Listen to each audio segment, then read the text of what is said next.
The stars burned cold in the outer veil. Sector Admiral Maria Chen stood on the bridge of the Tux Indomitable, watching the sensor displays with calm eyes. Her ship and 46 others floated in formation, their hulls reflecting the distant light of a red dwarf star. They had been conducting routine survey operations when the Cravation fleet appeared. 340 warships materialized from hyperspace in perfect formation, each vessel stretched over a kilometer long, covered in armor, plating that gleamed like polished obsidian. Weapon ports lined their hulls like the teeth of ancient predators. Energy shields shimmered around them, visible even to the naked eye. This was the might of the Croatian Empire, civilization that had ruled the galaxy for 12,000 years. On the main view screen a face appeared, supreme. Commander Zelther gazed down at the human fleet with what could only be described as amusement. His species resembled a fusion of insect and reptile, with mandibles that clicked as he spoke. 4 compound eyes studied the human vessels with obvious disdain. Primitive creatures of Earth, Zethor announced, his voice translated by computer systems into perfect English. You stand before the Creation Empire, masters of 847 star systems. We have conquered 6,000 species. We have never known defeat. 3,000 years of expansion, Chen noticed, her tactical officer suppressing a smile. Lieutenant Park glanced at her, and she gave him the slightest shake of her head. Not yet. Zethor continued his speech. Your vessels will surrender immediately. You will submit to Imperial authority and accept your place as vassals of the Empire. Your technology, your resources, and your worlds now belong to the Cravation throne. You have 1 rotation of your primitive planet to comply. Refuse, and we will demonstrate why resistance is futile. The transmission ended. The bridge fell silent for a moment. Then someone in the back coughed, clearly trying to hold back laughter. Chen allowed herself a small smile. Opinions, she asked her senior staff. Commander Rodriguez, her second in command, leaned back in his chair. They didn't even scan us properly. They have no idea what our ships can do. They think we're primitives, added Lieutenant Park from tactical. Look at their formation. It's the standard encirclement pattern, effective against conventional vessels. But they're assuming we use the same technology as everyone else in the galaxy. Chen pulled up the analysis on her personal display. The Cavation fleet was impressive by galactic standards.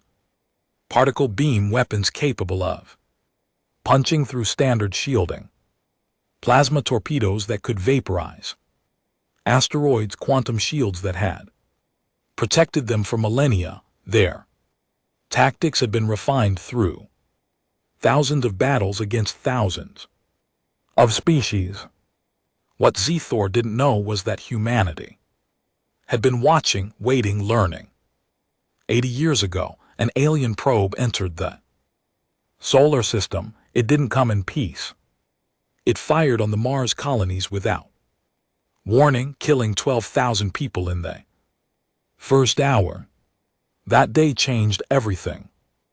Earth's nations realized something terrifying. The galaxy wasn't empty, and it wasn't friendly. The Terran unification happened within 5 years. Old enemies became partners. Resources that had been wasted on conflicts were redirected to a single goal: survival. Humanity looked at the stars and saw not wonder but threat. They responded the only way they knew how. They prepared for war. Chen had been a young officer during those early years. she remembered. The panic, the fear, and then the cold determination that settled over humanity. They studied every piece of alien technology they could find. They analyzed every intercepted transmission. They learned how galactic civilizations fought, and then they found ways to fight differently. The research stations in the Kuiper Belt became weapons laboratories. Scientists who had once competed for grants now worked side by side, pushing physics to its breaking point. Dr. Park's father had been part of the team that developed the quantum entanglement drive, allowing faster-than-light travel without using the predictable jump points that other species relied on. Dr. O'Connell had weaponized exotic matter in ways that made veteran scientists weep with either joy or horror, depending on their perspective, but humanity kept these advances secret. They sent out colony ships that looked primitive. They used old technology for their public vessels. They let the galaxy think Earth was just another developing world, stumbling into space with outdated engines and simple weapons. The Third Expeditionary Fleet looked unremarkable. 47 ships against 340 seemed like a massacre waiting to happen. Chen knew what Zethor saw when he looked at human vessels: inferior technology, weak defenses, and soon-to-be slaves. She opened a communication channel. Commander Zethor, this is Admiral Maria Chen of the Terran United Colonial Ship. Indomitable, I am authorized to respond to your ultimatum. Salar's face reappeared, mandibles spread in what his species considered a smile. You accept your subjugation. Wise choice, primitive. No, Chen said calmly. You have 4 hours to withdraw your fleet from the sector. This is your only warning. After 4 hours, any Cravation vessel remaining in this space will be considered hostile and dealt with accordingly. The alien commander stared at her. Then he began to laugh. It was a chittering, clicking sound that echoed through the communication system. His officers joined in, their laughter growing louder. You warn us, Zelther could barely speak through his amusement. 47 primitive vessels against the might of the Empire. You threaten me. This is the most entertaining moment of my career. Chen's expression didn't change. 4 hours, Commander. I suggest you use the time wisely. She closed the channel. The bridge remained quiet for a moment. Then Rodriguez spoke up. Admiral, should we begin evacuation of the colonies? Sector 7 and 9. Yes, 4 hours should be enough time to get everyone to safe jump distance. She looked at the countdown timer that appeared on the main screen. After that, we show them why underestimating humanity is a fatal mistake. Lieutenant Park activated the tactical display. Weapon systems hummed to life throughout the fleet. Cravation vessels maintained their encirclement, confident in their superiority. They had no idea what was coming. The countdown timer showed 3 hours and 42 minutes. Admiral Chen walked through the corridors of the Indomitable, her footsteps echoing on the metal floor. She passed crew members who snapped to attention, but she waved them at ease. They had work to do, and formality would only slow them down. She arrived at the observation deck and stood before the massive window. Outside, the Cravation fleet held position, their vessels arranged in what they believed was an inescapable net. Chen allowed herself a moment to remember how humanity had reached this point. The year 2147 had been a turning point. The alien probe that attacked Mars wasn't exploring, it wasn't making contact, it was hunting. Investigation afterward revealed the truth. The probe had identified human broadcasts, determined Earth was developing space travel, and immediately classified humanity as a potential threat or resource to be eliminated or exploited. Earth's governments finally had proof of what many had feared. The universe operated on one simple rule. The strong survived and the weak were consumed. Every species that reached the stars faced this reality. Most didn't survive their first contact. The Terran unification wasn't born from hope or idealism. It came from cold survival instinct. The United Nations transformed into the Terran United Government. Within months, resources from every nation poured into a single objective: ensure humanity's survival in a hostile galaxy. Old rivalries disappeared, or at least went underground. The enemy wasn't in Moscow, Beijing, or Washington anymore. The enemy was out there among the stars. Dr. James Park led the breakthrough that changed everything. His team discovered that quantum entanglement could be weaponized for travel, unlike the jump gates that other species used. Entanglement drives could appear anywhere without warning, no predictable entry points, no way for enemies to set traps. Human ships could literally materialize wherever they chose. The military implications were obvious. The scientific community was divided. Some called it humanity salvation, others worried about what it said about human nature, that their first major achievement in space technology was a weapon. Dr. Amara Okonkwo's work was even more controversial. She found ways to manipulate exotic matter that bent the rules of causality itself. Her causality missiles could strike targets before they were launched. From the perspective of an outside observer, the weapon broke several laws of physics that scientists had considered absolute. When tested on an unmanned asteroid, the rock exploded 3 seconds before the missile fired. The effect was small, just fractions of a second in practice, but in combat that was an eternity. The ethics committee tried to shut down her research. The military overruled them. Humanity was in a race against time, and they couldn't afford to fight fair. But Earth's leaders understood something crucial: if they revealed these capabilities too soon, they would paint a target on every human world. The galaxy would unite against them, so they hid their strength. They sent out colony ships using old fusion drives. They established outposts with conventional weapons. They let everyone believe Earth was just another primitive species stumbling into the galactic community. Meanwhile, in the darkness beyond Neptune, humanity built its true fleet. The Kuiper Belt became the largest military shipyard in human history.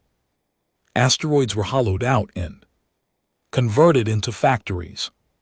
Automated systems turned out vessels using designs that incorporated technology decades ahead of what humanity showed the galaxy. The shipyards operated in complete radio silence, hidden by stealth fields that made them invisible to conventional sensors. Admiral Chen had commanded one of the first stealth cruisers to leave those secret yards. She remembered the briefing where they explained what humanity was building. Not exploration vessels, not science. Ships, warships, pure and simple ships, designed with one purpose: to ensure that no species would ever threaten Earth the way that probe had threatened Mars.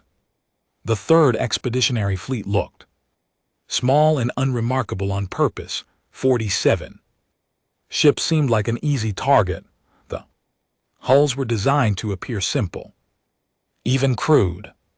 Sensors would register them as using basic fusion drives and kinetic weapons, nothing threatening, nothing that would make a galactic power reconsider an attack hidden inside. Those hulls was the culmination of 80 years of desperate innovation, quantum entanglement drives, causality weapons, antimatter lances, artificial intelligence systems that could predict enemy movements by analyzing thousands of tactical scenarios per second, armor made from materials that didn't exist naturally anywhere in the known universe, and most importantly tactics developed by a species that had spent 10,000 years fighting itself. Humanity hadn't learned warfare from conquering others, they had perfected it through endless practice against each other. Every human conflict, every battle, every war had been a lesson. Sun Tzu, Clausewitz, Napoleon, Zhukov the Great. Military minds of Earth had never fought aliens, they had fought humans, which meant they had fought the most dangerous, unpredictable, and creative opponents possible. That knowledge was now in the combat computers of every ship in the fleet. Chen's communicator chimed, "Admiral, colony evacuation is complete. All civilian vessels have jumped to safe distance. Acknowledged." She replied, "How much time remaining?" 18 minutes. She returned to the bridge. Crew was ready. Every station showed green, weapons charged, drives warmed up. The tactical display showed the Croatian fleet still in their encirclement formation. They hadn't moved an inch. Why would they? From their perspective, they were watching prey that didn't understand its situation. Commander Rodriguez stood beside her chair. "They think we're bluffing." "Of course they do," Jen said. "They've conquered 6,000 species. Every one of those species probably threatened and postured before surrendering or dying. They have no reason to believe we're different, but we are different." "Yes, we are." The timer hit 10 minutes. Chen opened a final communication channel to the Krevian fleet. "Commander Z. Thor, this is your final opportunity to withdraw." After 10 minutes, the situation becomes irreversible. Z. Thor's face appeared again, his amusement replaced by irritation.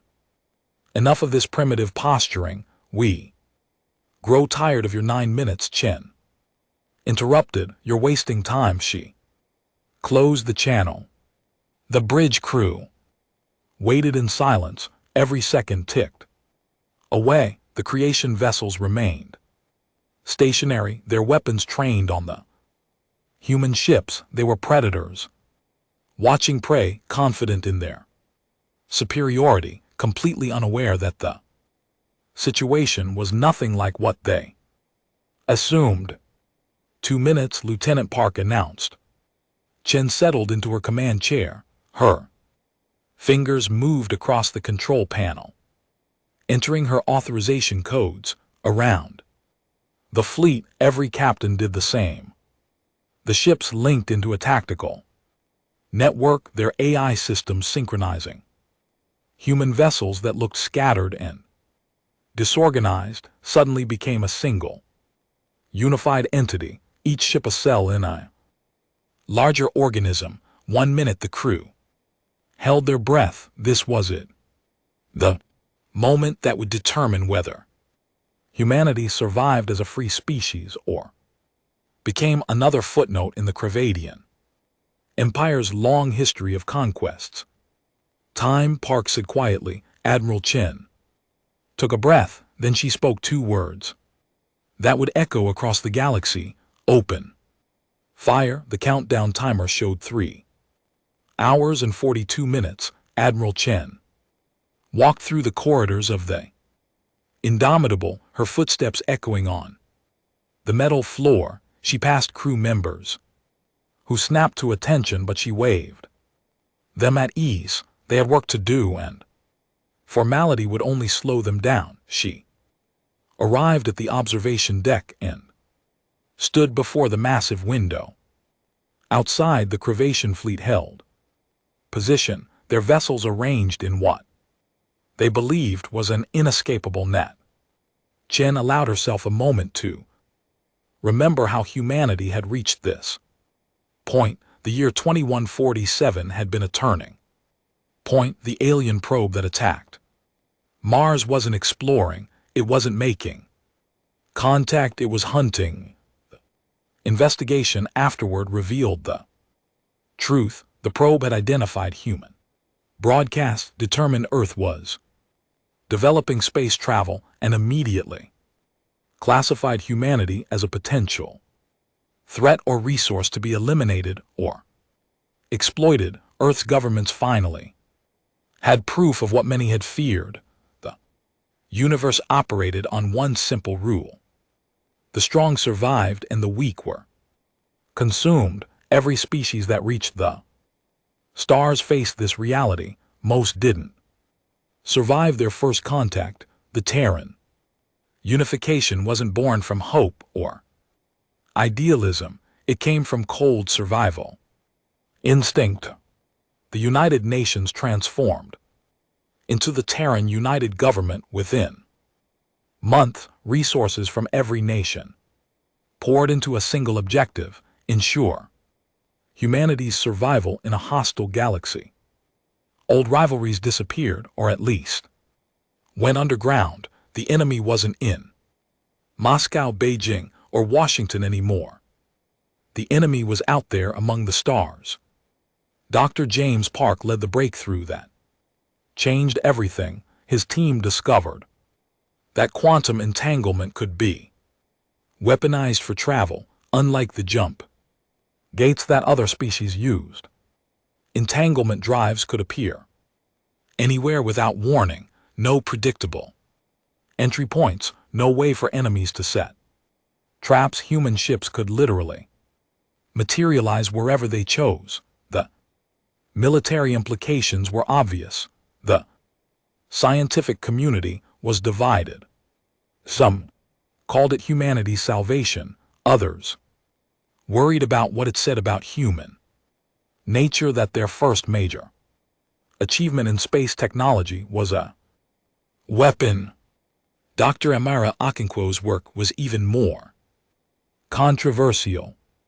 She found ways to manipulate exotic matter that bent the rules of causality itself. Her causality missiles could strike targets before they were launched. From the perspective of an outside observer, the weapon broke several laws of physics that scientists had considered absolute. When tested on an unmanned asteroid, the rock exploded 3 seconds before the missile fired. The effect was small, just fractions of a second in practice, but in combat that was an eternity. The ethics committee tried to shut down her research. The military overruled them. Humanity was in a race against time, and they couldn't afford to fight fair. But Earth's leaders understood something crucial. If they revealed these capabilities too soon, they would paint a target on every human world. The galaxy would unite against them, so they hid their strength. They sent out colony ships using old fusion drives. They established outposts with conventional weapons. They let everyone believe Earth was just another primitive species stumbling into the galactic community. Meanwhile, in the darkness beyond Neptune, humanity built its true fleet. The Kuiper Belt became the largest military shipyard in human history. Asteroids were hollowed out and converted into factories.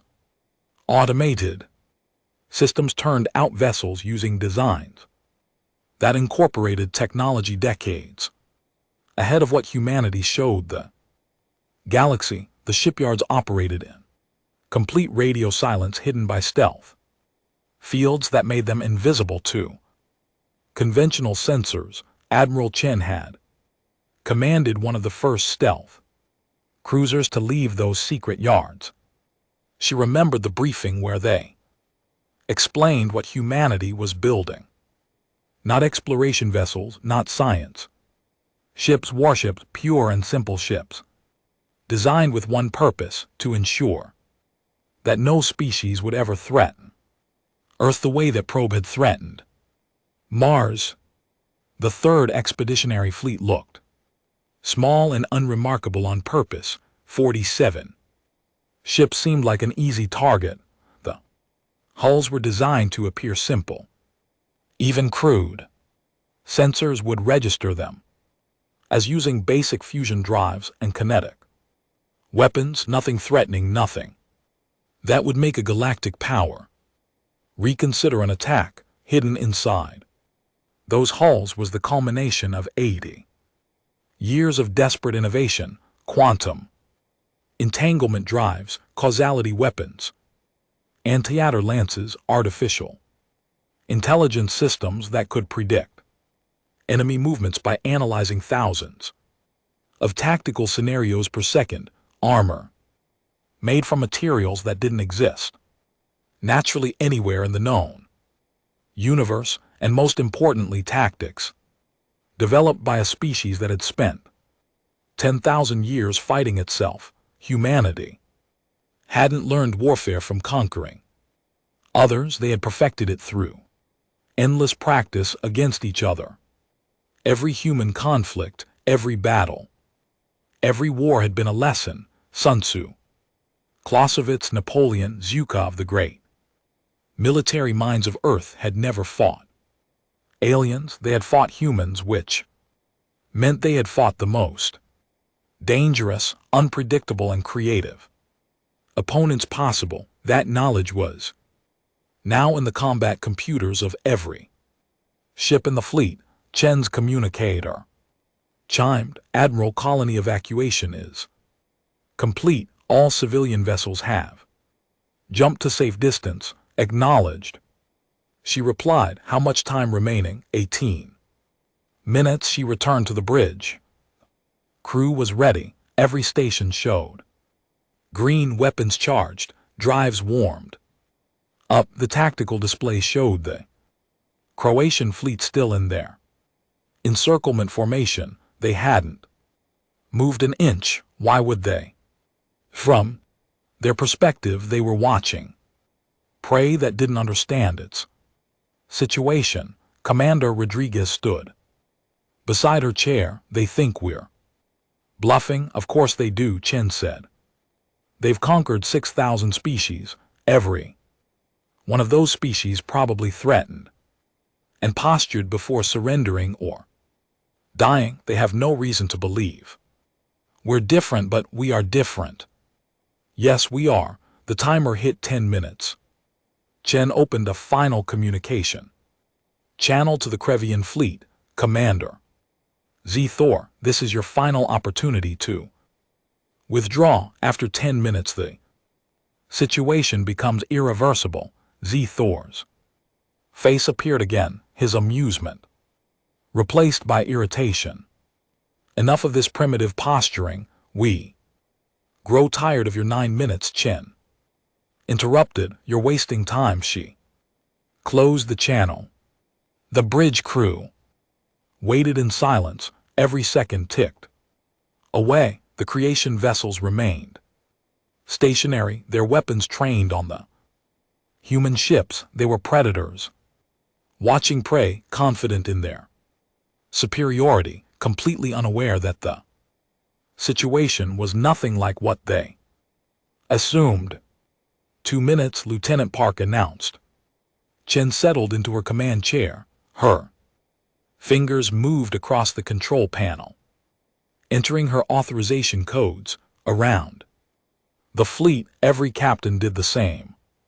The ships linked into a tactical network, their AI system synchronizing human vessels that looked scattered and disorganized suddenly became a single, unified entity, each ship a cell in a larger organism. 1 minute the crew held their breath. This was it. The moment that would determine whether humanity survived as a free species or became another footnote in the Kravadian Empire's long history of conquests. Time, Park said quietly. Admiral Chen took a breath, then she spoke 2 words that would echo across the galaxy. Open fire. The Kravatian fleet opened fire. First, Supreme Commander Zethor gave the order with absolute confidence. 340 vessels unleashed their weapons in perfect synchronization. Particle beams lanced through space, each one carrying enough energy to vaporize a small moon. The beams crossed the distance between the fleets in seconds, targeting the human vessels with precision that came from 3,000 years of military experience. The beam struck their targets and passed straight through. On the bridge of his flagship, Zethor stared at the displays. In confusion, his weapons officer looked up with mandibles spread wide in shock. Commander, the sensors show direct hits, but there's no damage, no debris. The human vessels are still intact. Impossible. Fire again. Another volley lanced out. Again the beam seemed to hit human ships. Again nothing happened. It was as if the weapons were striking ghosts, because that's exactly what they were. 15,000 km behind the Cadian formation, space rippled. The real human fleet materialized from quantum stealth, appearing where no conventional sensor could have detected them. The vessels that the Kravatians had been shooting at flickered and disappeared. Holographic decoys, nothing more. Admiral Chen watched her tactical display as the human fleet locked onto their targets. Every creation vessel was now facing the wrong direction, their weapons aimed at empty space, while humanity's warship sat behind them with clear firing solutions. Causality protocol. Chen ordered fire.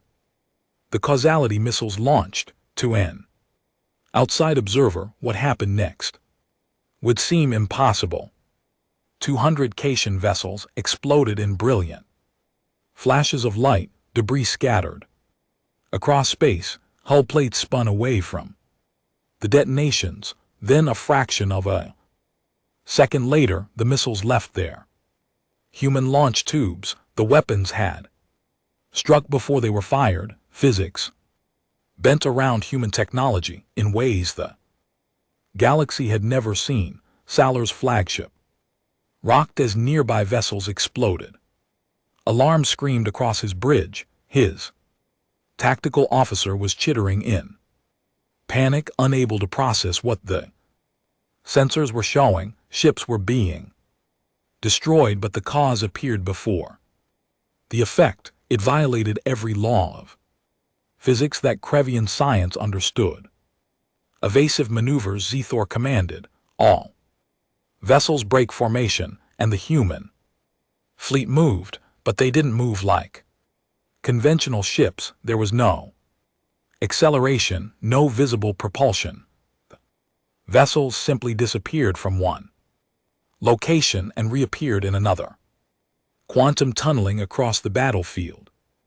In the blink of an eye, they materialized inside the Cavation formation, splitting the Imperial fleet into confused segments. A human destroyer appeared directly above a creation cruiser. Rail guns fired, launching projectiles at 30% the speed of light. The kinetic rounds punched through the cruiser shields as if they weren't there. The Kravatian vessel split in half, its reactor breaching in a flash of contained fusion. Another human ship emerged beside a group of Kravatian frigates. Antimatter lances extended from its hull, burning with purple energy that made space itself seemed to scream. The lances swept across the frigates like a cutting torch, through paper shields that had never been breached in 3,000 years simply evaporated. Hulls melted, ships died. The Cretian fleet tried to respond. They fired everything they had: particle beams, plasma torpedoes, kinetic weapons, and exotic energy types that had destroyed countless enemies. The weapons struck human vessels, and the human shields held were Cravassian shields shimmered visibly. Human defensive fields were nearly invisible, a subtle distortion in space that bent incoming fire around the ships like water flowing around stones.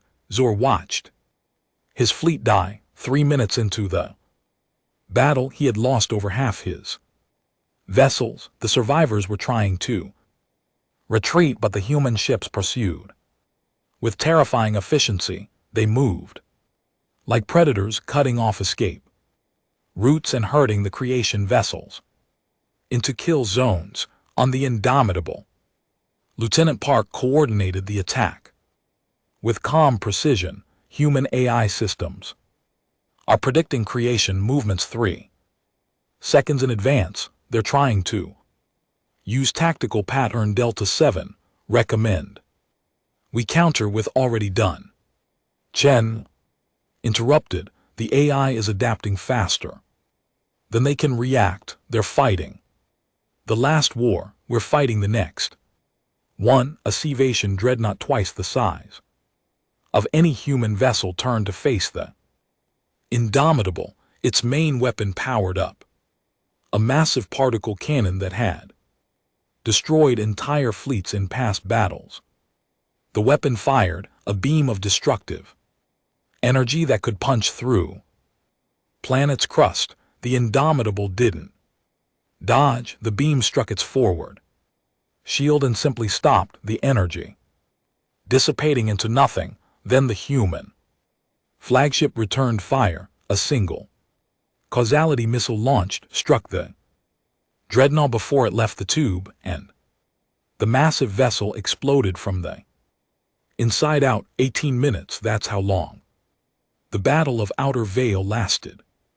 18 minutes for the Croatian Empire to learn what defeat felt like for the first time in 3,000 years. The surviving vessels, fewer than 40 out of the original 340, limped away at maximum speed. Thor's flagship was among them, its weapons destroyed but life support still functional. Chen had ordered her fleet to disable it specifically. She wanted survivors, she wanted witnesses. As the human ships held position among the debris field, Chen opened a communication channel to Thor's crippled vessel. The alien commander appeared on screen, his compound eyes dim with shock, his mandibles hung loose. He looked like he was having trouble processing reality. You attacked us because you thought we were weak, Chen said quietly. You're the 23rd species to make that mistake. Salar tried to speak, but no words came out. His entire worldview had been destroyed more thoroughly than his fleet. You will return to your empire, Chen continued. You will tell them exactly what happened here. You will explain that humanity does not want war, but we will not accept subjugation, and you will make sure they understand that what you faced today was a single expeditionary fleet, not our main battle groups, not our home defense forces. Just 47 ships on a survey mission. She paused, letting the implications sink in. Tell your masters that Earth offers peace to those who approach us with respect, but for those who come with demands and threats. She gestured at the debris field surrounding them. This is what awaits them. The communication ended. Thor sat in his command chair, surrounded by sparking consoles and emergency lighting. his crew looked at him with fear and confusion. They had believed they were invincible. The entire galaxy had believed the Cation Empire was invincible. Humanity had just proven otherwise as the surviving Civation vessels jumped away to hyperspace, carrying news that would shake the galaxy. Admiral Chen turned to her crew. Well done, everyone. Damn it. Report. Commander Rodriguez checked his displays. Minor shield stress on 3 vessels. No hull damage. No casualties. Total ammunition expenditure 14%. Chen nodded. Stand down from battle stations. Prepare to resume survey operations. Crew relaxed slightly, though the adrenaline was still pumping through their veins.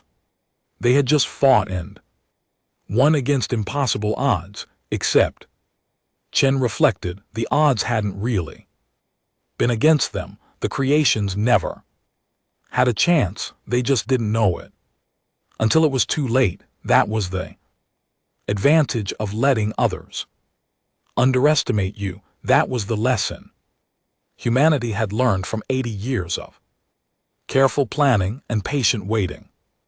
The galaxy thought humans were primitives. The galaxy was about to learn how wrong they were. The surviving creation vessels arrived at Imperial Station Kresh 3 days after the battle. Supreme Warlord Cressa stood in the command center, watching the damaged ships limp into dock. His scales darkened with anger as he reviewed the preliminary reports. 340 vessels sent out, fewer than 40 returned. An entire battle group destroyed. Impossible. Zethor was brought before him in chains. The custom for defeated commanders was immediate execution, but Krishna wanted answers first. He would kill Zethor after understanding how such a catastrophic failure had occurred. Explain, Krishna commanded, his voice resonating through the chamber. Zethor looked broken. His mandibles trembled as he spoke. The humans, their technology is not what we thought. It's not conventional. They have weapons that violate causality, ships that teleport across space, artificial intelligence that predicts our movements before we make them. We never had a chance. You faced 47 primitive vessels with over 300 warships. You had numerical superiority, technological advantage, and 3,000 of tactical doctrine, and you failed. No, Zelther whispered, we didn't fail. We were irrelevant from the moment we issued the ultimatum. They were toying with us, testing us. They gave us 4 hours to leave. I thought it was bravado. It was mercy. Kina struck him across the face. You dare suggest the Empire needs mercy from primitives? I'm telling you what I saw. Zor's voice rose to a shout. 200 ships destroyed before the weapons that killed them were fired.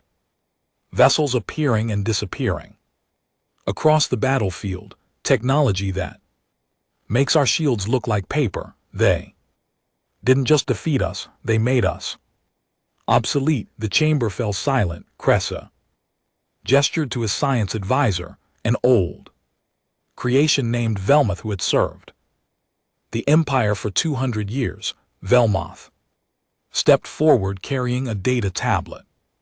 Supreme Warlord, I have analyzed the sensor logs from the battle. Commander, Zethor is not lying or exaggerating.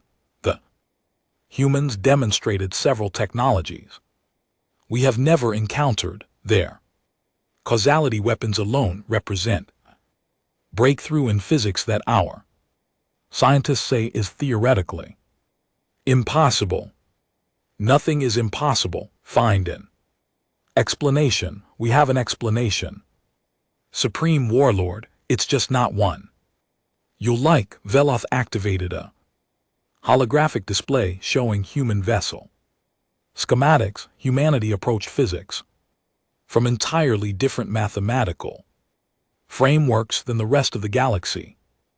While we've refined the same principles, for millions of years they started from scratch with completely alien perspectives. They've weaponized quantum mechanics, causality manipulation, and space-time topology in ways we never considered. Cressa stared at the display. Then we counter their technology. We adapt that. Will take decades, possibly centuries. And Supreme Warlord Felmuth hesitated. There's more. Our intelligence network has intercepted human communications. The 3rd Expeditionary Fleet is there. Smallest fleet, they have 7 active battle groups totaling over 300 warships. And they're building more. Implications crash down on everyone in the chamber. If 47 human ships could destroy 340 Croatian vessels, what could 300 human ships do? What are their intentions? Krishna asked quietly.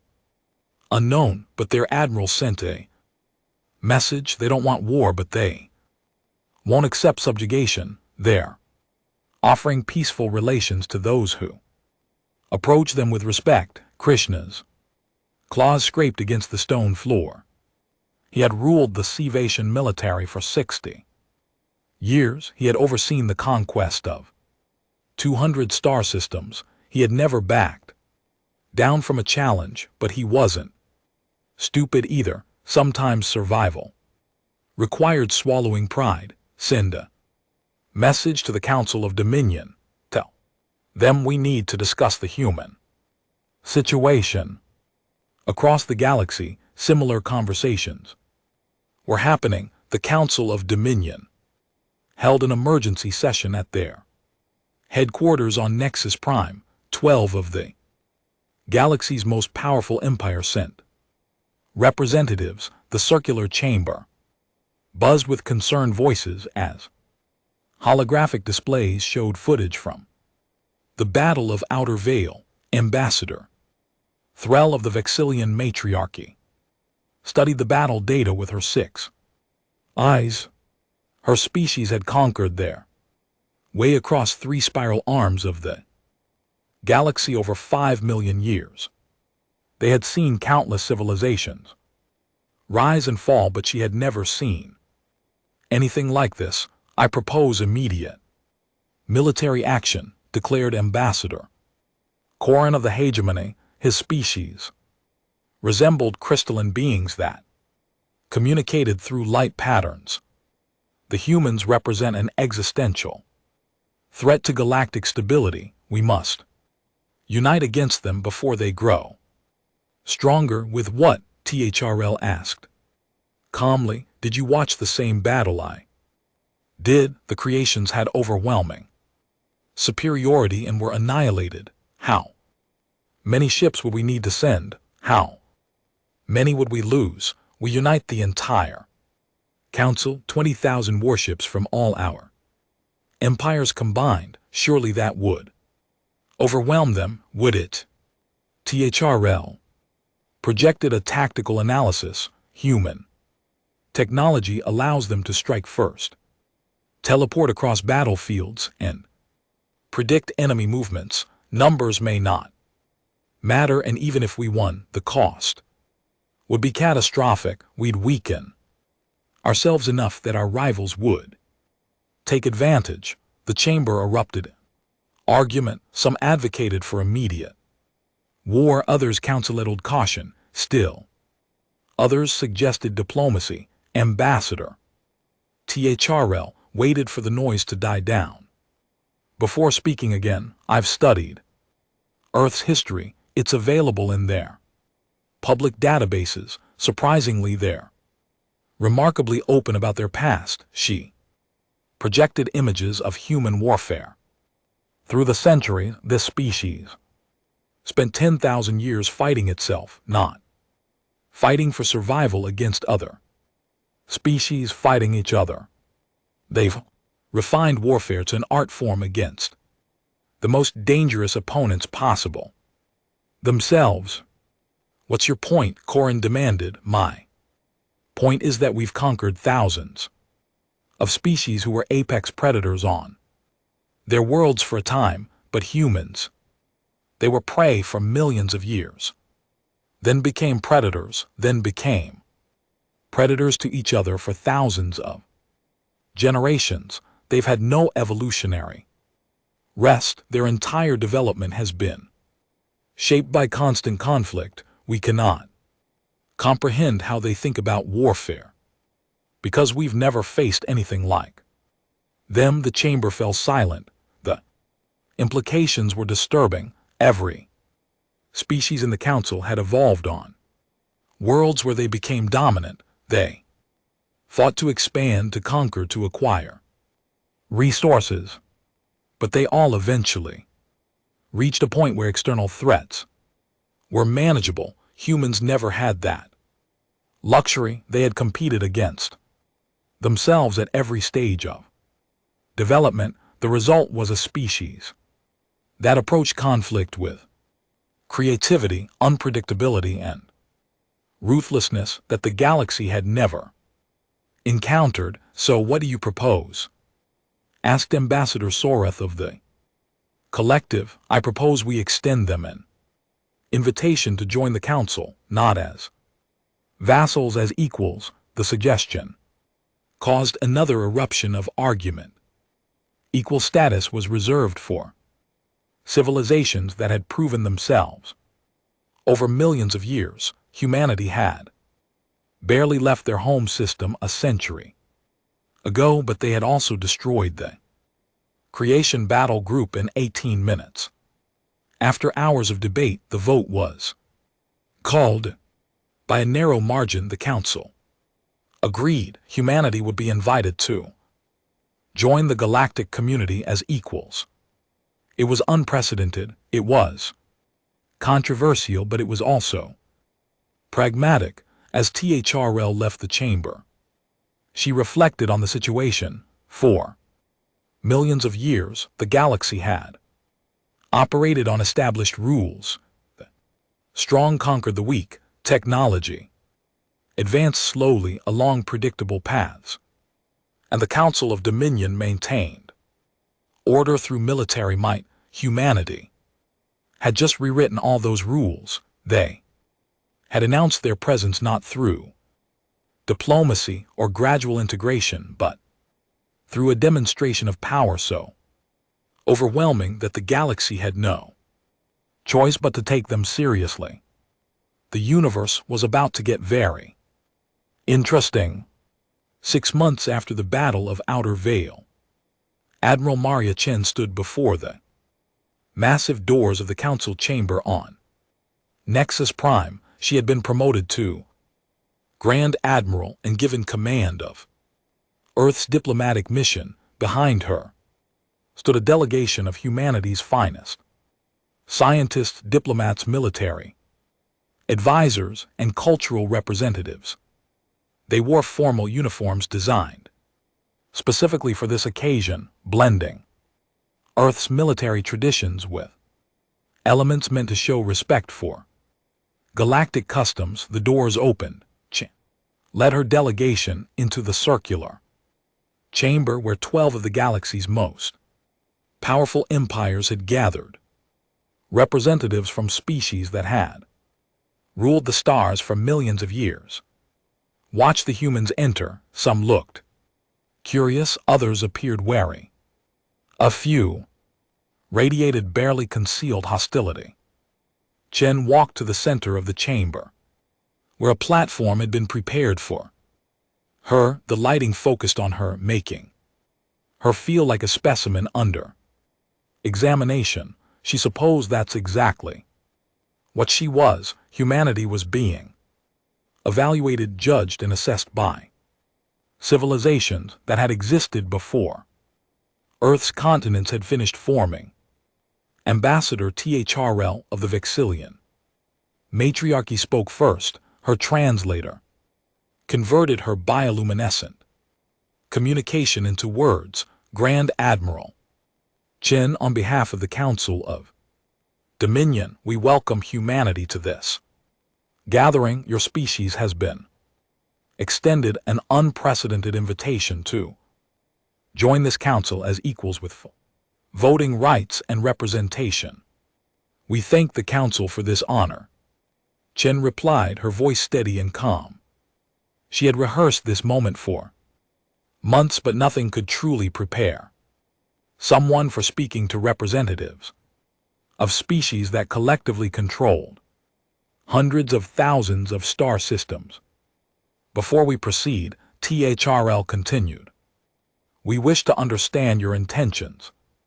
Your military capabilities have been convincingly demonstrated. What does humanity seek in the galaxy? Chen had expected this question. She took a moment before answering, choosing her words carefully. We came to the stars, seeking knowledge, trade, and coexistence with other intelligent life.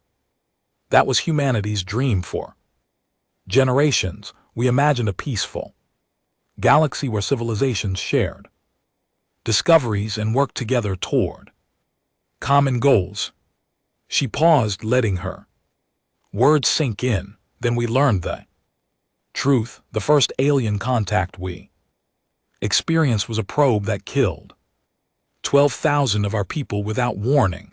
It attacked our colonies because we were developing space travel. That day, humanity realized the galaxy doesn't operate on the principles we hoped for.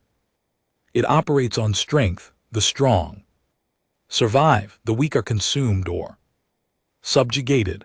Ambassador Corvin of the hegemony spoke up, his crystalline body flashing with light. So you admit you seek conquest, that you built your weapons to dominate others? No, Chen said firmly. We built our weapons to ensure we would never be dominated. There's a difference. Humanity spent 80 years watching the galaxy from a distance. We studied how galactic civilizations interact.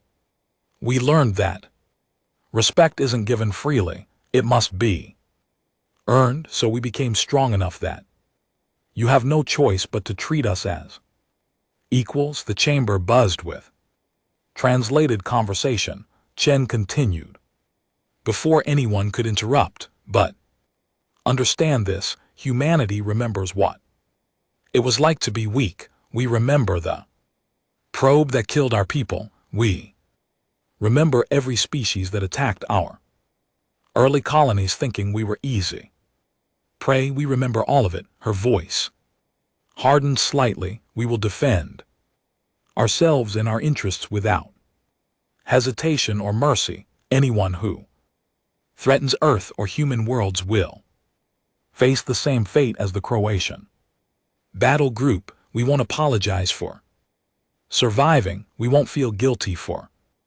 refusing to be victims. You speak of defense, said Ambassador Soreth of the collective, but your technology suggests offensive capability far beyond me. Protection.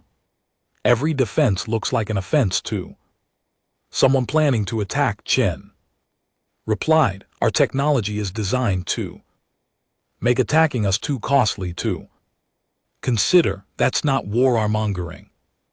That's deterrence, and it works as you've seen. She looked around the chamber, meeting the eyes or eye equivalents of each ambassador. But we also understand that strength alone doesn't build a civilization worth preserving. Power without wisdom leads to tyranny. Might without mercy creates only enemies. Humanity has made countless mistakes in our history. We've fought terrible wars. We've committed atrocities against each other.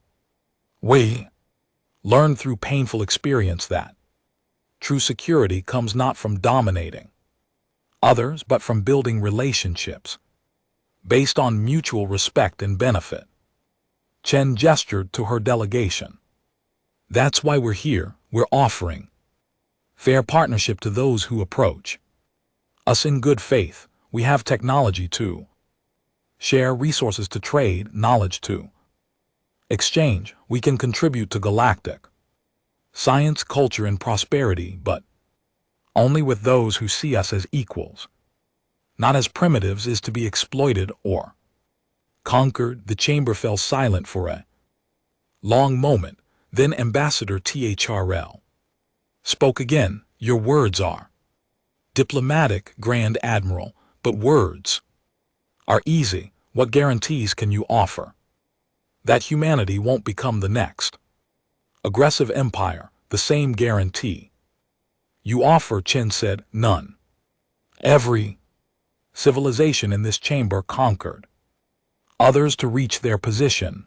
The Croatian Empire ruled over 6,000 species. The Vexillian matriarchy spans 3 spiral arms. The hegemony has assimilated thousands of cultures.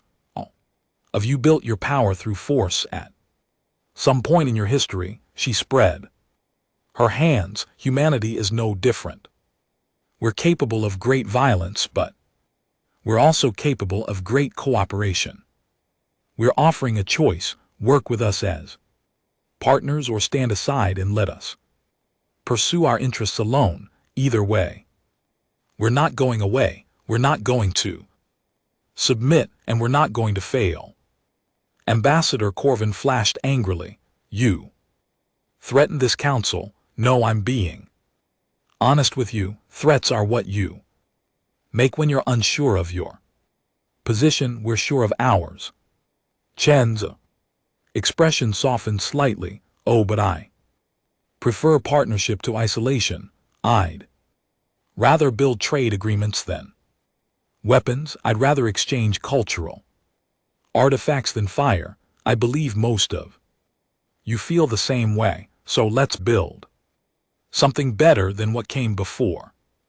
Another long silence. Then Ambassador THRL made a gesture that her translator explained was approval. Humanity's application for council membership is accepted. You will have full representation, voting rights, and access to galactic trade networks. Welcome to the Council of Dominion. The formalities continued for another hour. But the hard part was over. Humanity had been accepted as equals, not vassals. Not clients, equals. Later, Chen found herself in a private meeting with Ambassador THRL. The ancient being regarded her with what might have been respect. You handled yourself well, Grand Admiral, but I'm curious about something. Your species is barely a century into space exploration. How did you develop such advanced technology so quickly? Chen considered how much to reveal. Necessity, desperation, and the advantage of starting from scratch. We didn't have millions of years of established doctrine telling us what was impossible. We approached problems from directions you never considered because you never needed to, and now you've changed the galaxy forever, Thrill said. Every empire is reassessing their military capabilities. Every civilization is wondering if they're as vulnerable as the Krevians were. You've destabilized millions of years of established order. Good.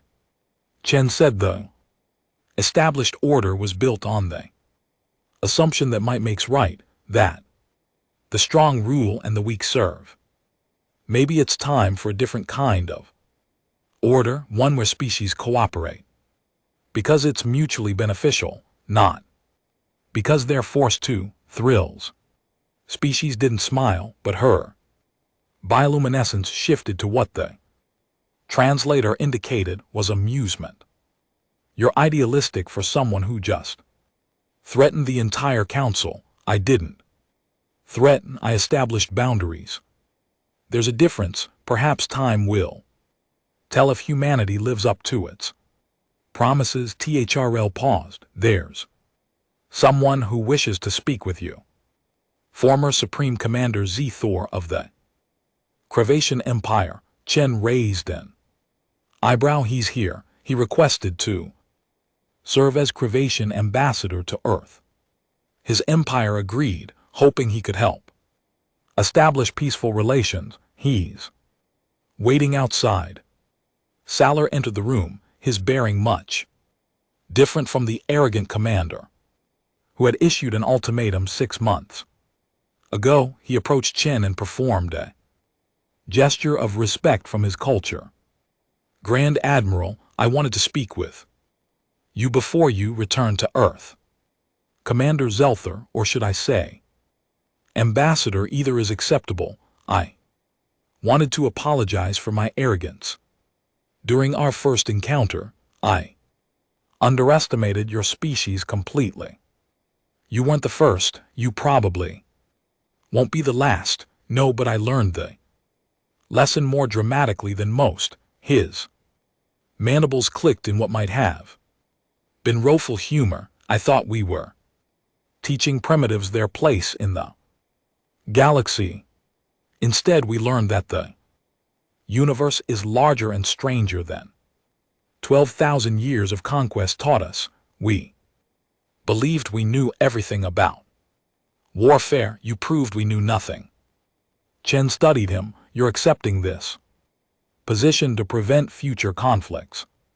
I'm accepting it because someone needs to ensure the Cravatian Empire never makes the same mistake again, and because he paused, I respect what you accomplished. You didn't just defeat us. You gave us a chance to surrender first. You disabled my flagship instead of destroying it. You showed mercy when you could have shown none. That's not the action of primitives, that's civilization. We're not perfect. Ambassador, don't idealize us. I don't. But I recognize strength tempered with wisdom when I see it. That's rare in the galaxy. They talked for another hour, discussing plans for Crevian human cooperation and cultural exchange. When they finally parted, Chen felt something unexpected. Hope. Maybe the galaxy could change. Maybe humanity's arrival would push other species to reconsider old assumptions. As her ship prepared to return to Earth, Chen stood in the observation deck, watching Nexus Prime recede into the distance. Somewhere out there, human colonies were growing. Human ships were exploring unknown space. Human scientists were making discoveries that would change the galaxy, and the galaxy was finally taking humanity seriously. The universe was vast, dangerous, and full of threats, but humanity had proven something important. They were survivors. They would fight when necessary. They would cooperate when possible, and they would never ever accept subjugation. The stars burned, cold and distant, full of possibilities, both wonderful and terrible. Humanity would face them all, not as conquerors, not as victims, but as equals, and that made all the difference.